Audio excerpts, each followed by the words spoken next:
अस्सलाम वालेकुम दोस्तों, तुसी देख रहे हो मेरा पंजाब टीवी तो मैं तुहाडा मेज़बान मुहम्मद लतीफ़ खरल नाल मेरे हैगा जी कैमरामैन मुहम्मद सरफराज चौहान साहब।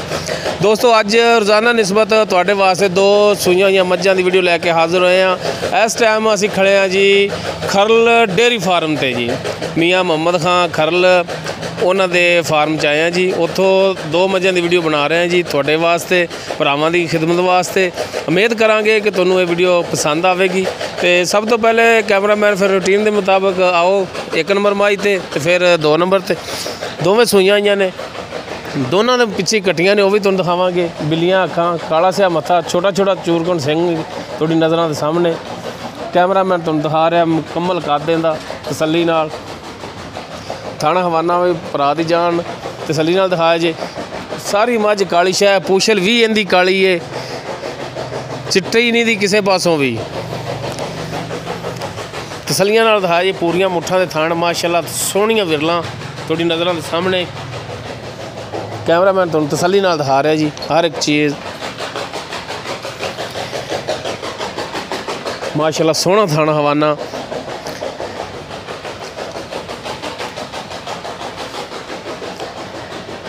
पूरियां मुठ्ठां दे थण, काली स्या मझ, चिट्टियां अखां। ये जी खरल डेयरी फार्म दे जिहड़ा जी एक तोहफा लिआंदा है। इहदे पिछे भी कट्टी है ना जी, दो पिछे कट्टियां ने। उस तो बाद जी मझ नंबर 2 तुहानूं दिखावांगे मुकम्मल इसका पुट्ठा जिहड़ा पिछे हट के मुकम्मल दिखाया जी।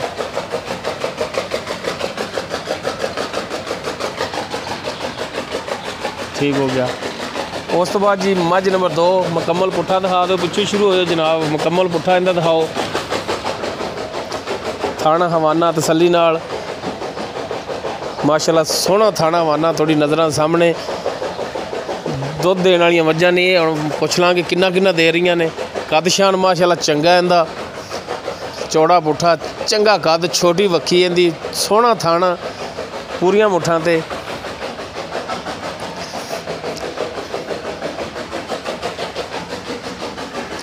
तुन्नी कोड़ी बिल्कुल नहीं है तुहाडी नज़रां दे सामने। मत्था इहदा थोड़ा अज सफैद, एक अख जिहड़ी फुल ब्लैक है, एक दे विच थोड़ा अज सफैद कुकरा है। मत्था इहदा थोड़ा सफैद, सिंह तुहाडी नज़रां दे सामने, मोड़ी खड़ी है चंगे कद दे विच। दूसरी साइड भी दिखाओ जनाब। बाकी करांगे आपां गल्लां बातां भाई मुहम्मद खां खरल नाल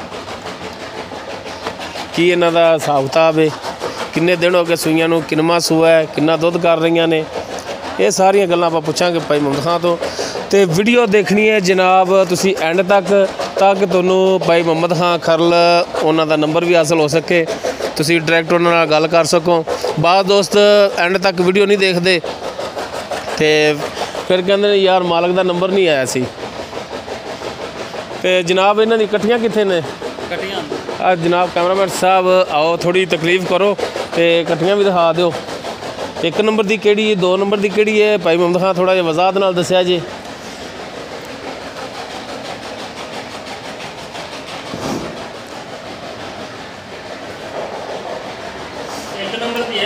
अच्छा जी, यह 1 नंबर की कट्टी है जी। 1 नंबर की कट्टी ठीक हो गया जी। 2 नंबर की? 2 नंबर की है कट्टी। अच्छा है जी बैठी हुई है।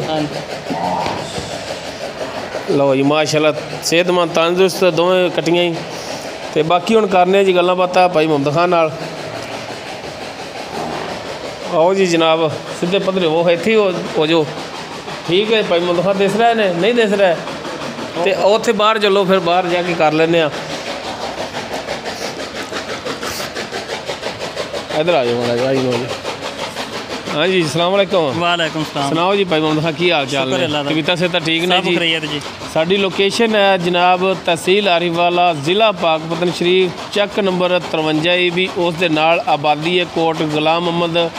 उत्थे है जी खरल डेयरी फार्म मियाँ मुहम्मद खां दा। उत्थे इस टाइम असीं खड़े हाँ। तो भाई मुहम्मद खां गल्लां पता तो होणगियां ते नंबर आदा दस दिओ बाद का यार जेन च रहिंदा बाज़ का तो दोस्त एंड ते नंबर दसी दा दोस्त जेहड़े ने वो एंड तक देखते भी नहीं। 0306 017 1251 व्हाट्सअप नंबर भी यो ही है। दोबारा तक रिपीट। 0306 017 1251। ਲੋ ਦੋਸਤੋ ਇਹ ਭਾਈ ਮੁਹੰਮਦ ਖਾਨ ਦਾ ਨੰਬਰ ਹੈ, ਤੁਸੀਂ ਡਾਇਰੈਕਟ ਇਹਨਾਂ ਨਾਲ ਰਾਬਤਾ ਕਰ ਸਕਦੇ ਹੋ। WhatsApp ਵੀ ਇਹਨਾਂ ਦੀ ਇਸੇ ਨੰਬਰ ਤੇ ਬਣੀ, ਕਾਲ ਵੀ ਤੁਸੀਂ ਇਸੇ ਨੰਬਰ ਤੇ ਕਰ ਸਕਦੇ ਹੋ। ਅੱਛਾ ਭਾਈ ਮੁਹੰਮਦ ਖਾਨ, ਆਪਾਂ ਜਿਹੜੀ ਤੁਹਾਡੀ ਮੱਝ ਨੰਬਰ ਆ ਇੱਕ ਦਿਖਾਈ ਕਾਲੀ ਸਿਆ ਬਿਲਕੁਲ ਹਰ ਪਾਸੋਂ ਹੀ ਕਾਲੀ ਹੈ ਸਵਾਏ ਅੱਖਾਂ ਤੋਂ, ਅੱਖਾਂ ਇਹਦੀਆਂ ਵਾਈਟ ਨੇ, ਤੇ ਇਹ ਕਿੰਨਵਾਂ ਸੂਆ ਸੂਈ ਹੈ ਤੇ ਕਿੰਨੇ ਦਿਨ ਹੋ ਗਏ ਨੇ? ਮਾੜਾ ਜਿਹਾ ਤਸੱਲੀ ਬਖਸ਼ ਦੱਸਣਾ ਹੈ, ਗਲਤ ਬਿਆਨੀ ਵਾਲਾ ਕੰਮ ਨਹੀਂ ਕਰਨਾ। ਇਹਨੂੰ ਅੱਜ ਚੌਥਾ ਦਿਨ ਹੈ ਸੂਈ ਨੂੰ। ਠੀਕ ਹੋ ਗਿਆ। ਫੁੱਲ ਬਰੀਕ ਦੂਸਰਾ ਸੂਆ ਹੈ। ਠੀਕ ਹੋ ਗਿਆ। ਦੁੱਧ ਇਸ ਟਾਈਮ ਕਿਹੜਾ ਬੰਦਾ ਮਰਜ਼ੀ ਆ ਕੇ ਮੇਰੇ ਕੋਲੋਂ 10 ਲੀਟਰ ਦਾ ਚੋ ਸਕਦਾ, 2 ਟਾਈਮ ਦਾ। 2 ਟਾਈਮ ਦਾ 10 ਲੀਟਰ ਦੁੱਧ ਤੇ ਤਿੰਨਾਂ ਥਣਾਂ ਚੋਂ ਚੋਂ ਵਜ਼ਾਹਤ ਨਾਲ ਦੱਸਿਆ ਇੱਕ ਥਣ ਬੱਚੇ ਨੂੰ ਛੱਡ ਕੇ ਤਿੰਨਾਂ ਥਣਾਂ ਦੇ ਵਿੱਚੋਂ 10 ਲੀਟਰ ਦੁੱਧ ਮੇਰੇ ਕੋਲ 2 ਟਾਈਮ ਆ ਕੇ ਕਿਹੜਾ ਮਰਜ਼ੀ ਬੰਦਾ ਚੋ ਲਵੇ। ਠੀਕ ਹੋ ਗਿਆ ਜਨਾਬ। ਤੇ ਇਹਦਾ ਹੁਣ ਮੁਨਾਸਬ ਜਿਹੜੇ ਪੈਸੇ ਨੇ ਉਹ ਵੀ ਦੱਸ ਦਿਓ ਜਿਹੜੇ ਆਪਾਂ ਭਰਾਵਾਂ ਤੋਂ ਲੈਣੇ ਨੇ। ਬਿਲਕੁਲ ਮੁਨਾਸਬ ਹੋਣ ਜੀ। ਹਾਂਜੀ। ਵੀ ਕਹਿੰਦੇ ਵਿੱਚੋਂ ਫਿਰ ਕਈ ਵੀਰ ਤੰਗ ਕਰਦੇ ਨੇ ਵੀ ਛੱਡੋ ਘੱਟ ਕਰੋ। ਉਹ ਤਾਂ ਬਿਲਕੁਲ ਪਿਆਰ ਮੁਹੱਬਤ ਕਰਨਾ ਹੀ ਪੈਂਦਾ ਯਾਰ। 2,10,000 ਰੁਪਈਆ ਇਹਦਾ ਫਾਈਨਲ ਹੈ। 2,10,000 ਫਾਈਨਲ ਤੇ ਬਸ਼ਮੂਲ ਪਿਆਰ ਮੁਹੱਬਤ ਦੇ ਵੀ ਵਿਆਹ ਸ਼ਾਮਲ ਹੈ ਵਿੱਚ? ਨਹੀਂ ਯਾਰ ਮਾੜੇ ਵੱਲ ਕਰ ਲਈ, ਸਿਹਤ ਮਾਸ਼ਾਅੱਲਾ ਜਿਵੇਂ ਤੇਰੀ ਵੱਲ ਹੈ, ਪਿਆਰ ਮੁਹੱਬਤ ਦੀ ਵੱਲ ਕਰ ਲਈ। ਨਹੀਂ ਝੋਟੀ ਵੀ ਦੇਖ ਲਓ, ਦੂਜਨ ਝੋਟੀ ਹੈ ਫੁੱਲ ਬਰੀਕ ਪਿਓਰ ਨੀਲੀ ਦੀ।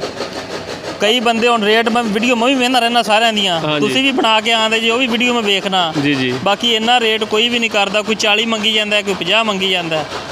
ਬਿਲਕੁਲ ਭਾਈ ਮੁਹੰਮਦ, ਗੱਲ ਤੁਹਾਡੀ ਖਰੀ ਹੈ। 16 ਨੇ ਇਵੇਂ ਹੀ ਹੈ ਕਿ ਰੇਟ ਕਿਸੇ ਪਾਸੇ ਹਾਈ ਨੇ ਕਿਸੇ ਪਾਸੇ ਲੋ ਨੇ, ਕੋਈ ਜ਼ਿਆਦਾ ਕਰਦਾ ਥੋੜ੍ਹੇ। ਤੇ ਲੇਕਿਨ ਸਾਡੀ ਇੱਕ ਰਿਕੁਐਸਟ ਹੈ ਕਿ ਰੇਟ ਦੇ ਵਿੱਚ ਮਿਹਰਬਾਨੀ ਕਰਿਆ ਜੀ, ਖਸੂਸੀ ਸ਼ਫਕਤ ਕਰ ਲਿਆ ਜੀ, ਹੋ ਜਾਏਗੀ। ਇਹਦੇ ਨਾਲ ਸਾਡੇ ਵੀ 4 ਕੱਖ ਰਹਿ ਜਾਣਗੇ ਕਿ ਯਾਰ ਕਿਸੇ ਭਰਾ ਨੇ ਵੀਡੀਓ ਬਣਾਈ ਤੇ ਸਹੀ ਰੇਟ ਵੀ ਮੁਨਾਸਬ ਉਹਨਾਂ ਨੇ ਕੀਤੇ। ਉਸ ਤੋਂ ਬਾਅਦ ਜਿਹੜੀ ਮੱਝ ਨੰਬਰ ਆਪਾਂ 2 ਦਿਖਾਈਏ, ਉਹ ਕਿੰਨਵਾਂ ਸੂਆ ਹੈ, ਕਿੰਨੇ ਦਿਨ ਹੋਏ ਸੂਈ ਨੂੰ, ਦੁੱਧ ਕਿੰਨਾ ਦੇ ਰਹੀ ਹੈ, ਤਫਸੀਲ ਨਾਲ ਦੱਸਿਆ ਜੀ। ਉਹਨੂੰ ਅੱਜ ਦੂਸਰਾ ਦਿਨ ਹੈ ਸੂਈ ਨੂੰ। ਹਾਂਜੀ। ਕੱਲ ਤਕਰੀਬਨ ਸਵੇਰ ਸੂਈ ਹੈ। ਠੀਕ ਹੋ ਗਿਆ। ਤੇ ਅੱਜ ਦੀ ਸ਼ਾਮ ਹੋ ਗਈ, ਦੂਸਰਾ ਦਿਨ 2 ਦਿਨ ਯਾਨੀ ਕਿ ਮੁਕੰਮਲ ਹੋ ਗਿਆ ਉਹਦੇ। ਠੀਕ ਹੋ ਗਿਆ। ਦੁੱਧ ਇਸ ਟਾਈਮ ਉਹਦੇ ਕੋਲੇ 8 ਕਿਲੋ 2 ਟਾਈਮ ਦਾ, ਇੱਕ ਥਣ ਬੱਚੇ ਨੂੰ ਛੱਡ ਕੇ 4 ਕਿਲੋ ਟਾਈਮ ਦਾ। ਠੀਕ ਹੋ ਗਿਆ। ਨੀਲੀ ਰਾਵੀ ਮੈਂ ਕਰਾਸ ਹੈ। ਕਿੰਨਵਾਂ ਸੂਆ ਹੈ ਸੂਈ? ਸੂਆ ਤੀਸਰਾ ਸੂਈ। ਤੀਸਰਾ ਸੂਆ। ਪੱਕੀ ਗਰੰਟੀਆਂ? ਪੱਕੀ। 8 ਲੀਟਰ ਦੁੱਧ ਤਿੰਨਾਂ ਥਣਾਂ ਦੇ ਵਿੱਚੋਂ 2 ਟਾਈਮ ਦਾ। ਤੇ ਇਹਦਾ ਹੁਣ ਪਿਆਰ ਮੁਹੱਬਤ ਵਾਲਾ ਜਿਹੜਾ ਰੇਟ ਉਹ ਵੀ ਦੱਸਿਆ ਜੀ। ਉਹਦਾ ਵੀ 2,10,000 ਰੁਪਈਆ ਜੀ। 2,10,000। ਹਾਂਜੀ। ਉਹ ਡਿਮਾਂਡ ਹੈ ਤੁਹਾਡੀ? ਹਾਂਜੀ। ਤੇ ਪਿਆਰ ਮੁਹੱਬਤ ਸ਼ਾਮਲ ਹੈ? ਹਾਂ, ਮਾਮੂਲੀ ਕਿਉਂਕਿ ਪਿਆਰ ਮੁਹੱਬਤ ਦਾ ਵੀ ਇੱਕ ਬੜਾ ਇਸ਼ੂ ਹੈ ਕਿ ਉਹ ਕੈਮਰੇ ਵਾਲਿਆਂ ਨੇ ਜੀ ਪਿਆਰ ਮੁਹੱਬਤ ਸ਼ਾਮਲ ਹੈ, ਲੇਕਿਨ ਅੱਲਾ ਮਾਫ ਕਰੇ ਸਾਡਾ ਉਹ ਨਿਜ਼ਾਮ ਨਹੀਂ ਹੈਗਾ। ਤੁਸੀਂ ਡਾਇਰੈਕਟ ਮਾਲਕਾਂ ਨਾਲ ਗੱਲ ਕਰੋ, ਮਾਲਕਾਂ ਨਾਲ ਮੁੱਕੋ ਸਾਡੀ, ਪਰ ਉਹ ਭਾਵੇਂ ਲੱਖ ਦੀਆਂ ਦੇ ਦੇਣ। ਨਹੀਂ, ਉਹ ਪਿਆਰ ਮੁਹੱਬਤ ਵੀ ਮਾਮੂਲੀ ਹੈ। ਉਹ ਅੱਗੇ ਉਹ ਬੰਦੇ ਵਿੱਚੋਂ ਫਿਰ ਪਿਆਰ ਮੁਹੱਬਤ ਵੀ ਤਾਂ 20,000 ਦਾ ਕਰਾਉਂਦੇ ਨੇ ਨਾ, ਉਹ ਨਹੀਂ, ਇਹ ਮਾਮੂਲੀ ਜਿਹਾ ਹੈ। ਮੈਂ ਰੇਟ ਬਿਲਕੁਲ, ਤੁਸੀਂ ਮੈਨੂੰ ਆ ਤੇ ਦੁਬਾਰਾ ਕਿਹਾ ਵੀ ਬਾਅਦ ਚ ਜੋ ਛੱਡਨੇ। ਹਾਂਜੀ। ਤੇ ਪਹਿਲੇ ਹੀ ਤੁਸੀਂ ਰੇਟ ਪੂਰਾ ਮੰਗਿਆ ਕਰੋ। ਹਾਂਜੀ, ਇਹ ਮਿਹਰਬਾਨੀ। ਹਾਂਜੀ। ਇੱਕ ਚੀਜ਼ ਦਾ ਤੁਸੀਂ 50-60 ਹਜ਼ਾਰ ਉੱਤੇ ਇਜ਼ਾਫੀ ਮੰਗਣਾ, ਉਹ ਇੱਕ ਨਾ ਬੰਦੇ ਦਾ ਜਿਹੜਾ ਉਹ ਐਡਾ ਸਮਝਦਾਰੀ ਵਾਲਾ ਕੰਮ ਨਹੀਂ ਲੱਗਦਾ। ਹਰ ਬੰਦਾ ਕਹਿੰਦਾ ਕਿ ਯਾਰ ਵੇਖੋ ਮਾਲ ਕਿੰਨਾ ਉੱਤੇ ਗਿਆ। ਹਾਂਜੀ। ਠੀਕ ਹੈ, ਐਵੇਂ 19-20 ਦਾ ਫਰਕ ਹੋਣਾ ਚਾਹੀਦਾ ਹੈ। ਇਸੇ ਵਜ੍ਹਾ ਤੋਂ ਤੁਹਾਡੀ ਗੱਲ ਨੂੰ ਮੱਦੇਨਜ਼ਰ ਰੱਖਦੇ ਹੋਏ ਆਪਾਂ ਬਿਲਕੁਲ ਮਾਮੂਲੀ ਜਿਹਾ ਕੀਤਾ, 19-20 ਰੱਖਦੇ ਬਸ। ਇਹ ਮਿਹਰਬਾਨੀ ਭਾਈ ਮੁਹੰਮਦ ਖਾਨ ਖਰਲ ਸਾਹਿਬ, ਅਸੀਂ ਵੀ ਖਰ ਲਾਂ ਤੁਸੀਂ ਵੀ ਖਰ ਲਓ, ਤੇ ਥੋੜਾ ਜਿਹਾ ਕੌਮ ਦੀ ਵੀ ਥੋੜੀ ਜਿਹੀ ਲਾਜ ਰੱਖ ਲਿਆ ਜੇ, ਤੇ ਖਸੂਸੀ ਸ਼ਫਕਤ ਜਿਹੜਾ ਨਾ ਰੇਟ ਦੇ ਵਿੱਚ ਕਰਿਆ ਜੇ, ਮਿਹਰਬਾਨੀ। ਲੋ ਦੋਸਤੋ, ਭਾਈ ਮੁਹੰਮਦ ਖਾਨ ਦਾ ਫਾਰਮ ਵੀ ਦੇਖ ਲਿਆ, ਮੱਝਾਂ ਵੀ ਦੇਖ ਲਈਆਂ ਜੀ, ਉਹਨਾਂ ਦੇ ਰੇਟ ਵੀ ਸੁਣ ਲਿਆ, ਮੱਝਾਂ ਦੀ ਜਾਨਵਰਾਂ ਦੀ ਕੰਡੀਸ਼ਨ ਹੈ ਜਿਹੜੀ ਉਹ ਵੀ ਭਾਈ ਮੁਹੰਮਦ ਖਾਨ ਤੋਂ ਸੁਣ ਲਈ। ਉਹਨਾਂ ਦਾ ਨੰਬਰ ਹੈ ਜਿਹੜਾ ਉਹ ਵੀ ਆਪਾਂ ਲੈ ਲਿਆ, ਉਹ ਵੀਡੀਓ ਦੇ ਵਿੱਚ। ਤੇ ਕਿਸੇ ਵੀਰ ਦੋਸਤ ਨੇ ਅਗਰ ਜਾਨਵਰ ਪਸੰਦ ਆ ਜਾਵੇ, ਲੈਣਾ ਚਾਹਵੇ, ਉਹ ਡਾਇਰੈਕਟ ਭਾਈ ਮੁਹੰਮਦ ਖਾਨ ਨਾਲ ਰਾਬਤਾ ਕਰ ਸਕਦਾ ਹੈ। ਦੋਸਤੋ, ਉਮੀਦ ਕਰਾਂਗੇ ਤੁਹਾਨੂੰ ਸਾਡੀ ਅੱਜ ਦੀ ਇਹ ਵੀਡੀਓ ਪਸੰਦ ਆਵੇਗੀ। ਅਗਰ ਸਾਡੀ ਵੀਡੀਓ ਪਸੰਦ ਆਵੇ, ਇਹਨੂੰ ਲਾਈਕ ਔਰ ਸ਼ੇਅਰ ਲਾਜ਼ਮੀ ਕਰਨਾ, ਔਰ ਆਪਣੇ ਬਿਹਤਰੀਨ ਜੇ ਕਮੈਂਟਸ ਦਾ ਇਜ਼ਹਾਰ ਕਰਨਾ। ਸਾਡਾ WhatsApp ਨੰਬਰ ਹੈ 0321 57 29 251। ਇਸ ਦੇ ਨਾਲ ਹੀ ਆਪਣੇ ਮੇਜ਼ਬਾਨ ਮੁਹੰਮਦ ਲਤੀਫ ਖਰਲੂ ਦੇਵੋ ਇਜਾਜ਼ਤ। ਇਨਸ਼ਾਅੱਲਾ ਮਿਲਾਂਗੇ ਅਗਲੀ ਵੀਡੀਓ 'ਚ। ਅੱਲਾ ਹਾਫਿਜ਼।